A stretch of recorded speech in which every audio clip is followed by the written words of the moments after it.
27 prill. Jemi fëmijët e një perëndie që këndon. Dhe, mbasi kënduan një himn, dolën për në malin e ullinjve. Marku 14:26.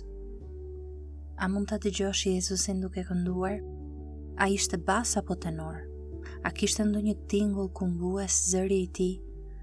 Apo mos kishte ndonjë intonacion të përpikt? A i mbyllja i syt t'i këndonte atit?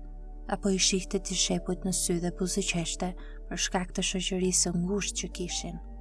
A e niste ai zakonisht këngën? Apo e niste Pietri, Jakobi, ose ndoshta Mateo? Mesi po pres ta dëgjoj Jezusin të këndoj. Mendoj se planetët do të dilnin nga orbitat e tyre nëse ai do të bënte t'i dëgjohej zëri në gjithësinë tonë. Por ne kemi një mbretëri që s'mund të lëkundet. Prandaj, Zot, vazhdo, këndo. Nuk ka si të jetë ndryshe. Krishterimi është një besim që këndon. Themeluesi i tij këndoi. Ai mësoi të këndonte nga ati i tij. Është e sigurt që ata kanë kënduar bashkë që nga përjetësia. A nuk mendon kështu? A nuk do të këndonte lumturia e përjetshme dhe e pafundme në bashkësinë e Trinitetit? Bibla thot se synimi të kënduarit ton është për të pasur tingu i gëzimi.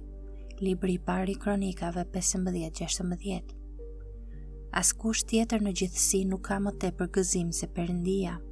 Ai është pafundësisht i gëzuar.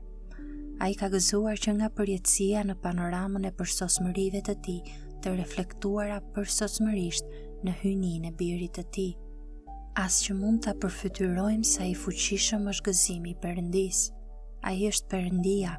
Kur ai flet, galaktikat vinë në ekzistencë, dhe kur ai këndon me gëzim, çlirohet më tepër energji nga sa ekziston në gjithë materjen dhe lëvizjen e gjithësisë.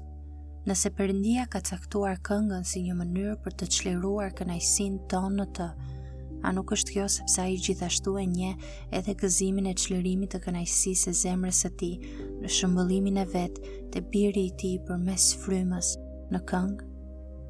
Ne jemi një popull që këndon, sepse jemi fëmijët e një perëndie që këndon.